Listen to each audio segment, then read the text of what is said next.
14 მარტს ახალქალაქში საკრებულოს ხდომა გაიმართა, რომელზეც ფრაქცია ქართული ოცნება რესპუბლიკელების ინიციატივით სამცხე ჯავახეთში სომხური ენისთვის რეგიონული ენის სტატუსის მინიჭების საკითხი პირველ ნომრად განიხილეს. შესაძლოა ჩვენ იმის მომსწრენი ვართ, რომ 2013 წლის 14 მარტი ჩვენი ხალხის ბიოგრაფიაში ოქროს ასოებით შევა. ვისარგებლებ შემთხვევით და მინდა დიდი მადლობა გადაუხადო ჩვენს სახელმწიფოს დღევანდელ ხელისუფლებას, რომ ეროვნულ უმცირესობებს ასეთი საკითხების განხილვის საშუალებას აძლევს. საკრებულოს დეპუტატები პარლამენტის თავმჯდომარის სახელზე მომზადებულ მოთხოვნას 1999 წელს საქართველოს მიერ აღებულ ვალდებულებას უკავშირებენ. მე ვარ ქართველი და მაშასადა მე ვარ ევროპელი. I am Georgian and therefore I am European. ევროსაბჭოში საქართველოს ინტეგრაციის პარალელურად ქვეყანამ ევროპულ ქარტიასთან მიერთების ვალდებულებაც აიღო. რაც იმას ნიშნავდა, რომ რატიფიკაციის შემთხვევაში ქვეყანა აღიარებდა დოკუმენტს, რომელიც ეროვნულ უმცირესობათა ენების დაცვას ითვალისწინებს. ენათმეცნიერი ტარიელ ფუტკარაძე უმცირესობათა ენების შესახებ ევროპის ქარტიასთან დაკავშირებულ საკითხებს რამდენიმე წლის განმავლობაში სწავლობდა. გულისხმობს, რომ დაიცვას გადაშენების საფრთხის ქვეშ მყოფი ეთნიკური უმცირესობის ენა. ოღონდ ეს უმცირესობა უნდა იყოს ამ ქვეყნის ამ ტერიტორიის უძველესი მოსახლეობა. აი მაგალითად ბასკები ესპანეთში ან საფრანგეთში არის უძველესი მოსახლეობა, თან აქვთ გარკვეული საფრთხე, რომ დაიკარგოს ბასკური ენა. საქართველოს ვალდებულება კი აიღო, მაგრამ მასზე ხელმოწერისგან 14 წელია ყველა მთავრობა თავს იკავებს. რამდენიმე დღის წინ კი ახალქალაქის საკრებულოში დეპუტატები სწორედ ამ დოკუმენტის რატიფიკაციის აუცილებლობაზე მსჯელობდნენ. სხდომას პარლამენტიდან ახალქალაქის მაჟორიტარი დეპუტატი სამუელ პეტროსიანიც ესწრებოდა. თითქმის ყველა სოფელში, თითქმის ყველა ადამიანი გვეუბნებოდა, რომ ყველაზე მნიშვნელოვნად ორი საკითხი მიაჩნიათ.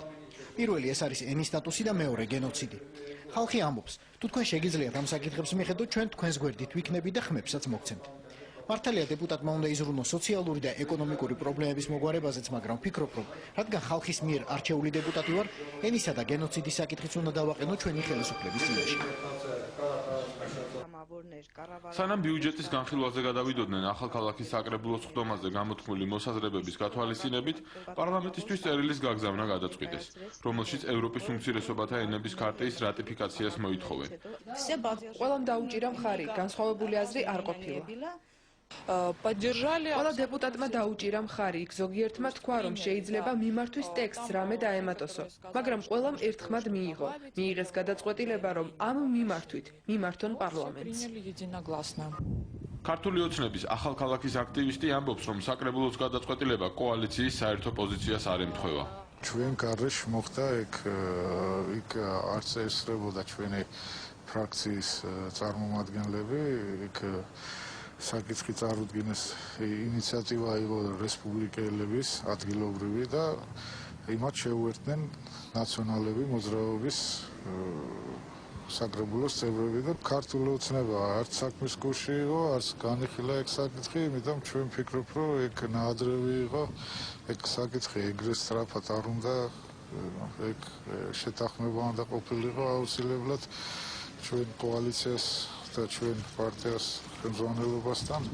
საპარლამენტო უმცირესობის წევრმა დავით დარჩიაშვილმა გითხრა, რომ არც პარტია ნაციონალური მოძრაობის პოზიცია ემთხვევა მათი წევრის, მაჟორიტარ სამუელ პეტროსიანის პოზიციას, რომელმაც საკრებულოს ხდომაზე განსახილველ საკითხს მხარი დაუჭირა. ეს არ არის პარტიის პოზიცია და არავითარი კონსულტაციები პარტიაში ამ საკითხზე არ ყოფილა. ვფიქრობ, რომ ეს არის შედეგი თვითონ ამ ადგილებზე ახალი ხელისუფლების მომხრეების მხრიდან სერიოზული ფსიქოლოგიური თუ სხვაგვარი ზეწოლისა, მაგრამ დაირკვევა ეს ყველაფერი. ეს არის ინიციატივა ახალი ხელისუფლების, თუ მას რომელიღაცა ნაციონალი თუ ყოფილი ნაციონალი აყვა, ეს არ არის პრობლემის სათავე. ამ საკითხზე კურიერთან პირდაპირ ეთერში რეინტეგრაციის მინისტრმა ისაუბრა. წლების განმავლობაში საქართველოს სომხეთს და აზერბაიჯანს ერთნაირად ელაპარაკებოდნენ, ერთნაირად უნდათ მიეღოთ 2000 წლისათვის თავის შემადგენლობაში ევროსაბჭოს, მაგრამ მაშინდელმა კომიტეტის ხელმძღვანელმა იურიდიული და კონსტიტუციური საქმეების კომიტეტის ხელმძღვანელმა სააკაშვილმა ყველაფერი გააკეთა, რათა საქართველოს წინ წასულიყო თავის გუნდსამით რაღაც ქულები ჩაეწერა და ბრმად შეიძლება ასე ითქვას, წინ დაუხედავად ისე რომ არ იყო განხილული ეს საზოგადოებაში, აიღო თავის თავზე ვალდებულება რათა საქართველოს აიღო ვალდებულება ამ ქარტის და მეორე კი არანაკლებ მძიმე და საპასუხებლობა ვალდებულება იყო მაჰმადიანი მესხების დაბრუნებაზე საქართველოში. საქართველოს აუცილებლად მოუწევს ამ ქარტიას და მიერთება წინააღმდეგ შემთხვევაში ჩვენ ვერ მივიღებთ ვერანაირ ევროპულ ინტეგრაციას, რაზეც ასე ხშირად ლაპარაკობს ბატონი სააკაშვილი. და მეცაც გეტყვით, რომ სწორედაც ევროკავშირთან ვიზების ლიბერალიზაციის სამოქმედო გეგმა ვერ მოეწერება ხელი, ვერ დამტკიცდება თუ მანამდე ვერ დამტკიცდება, ვიდრე ჩვენ არ მივერთდებით ამ ქარტიას. რატიფიცირება არის პრობლემური თემა. ერთი არის ვალდებულების აღება და საბოლოო ჯამში ხელმოწერაც და მეორე არის რატიფიცირება.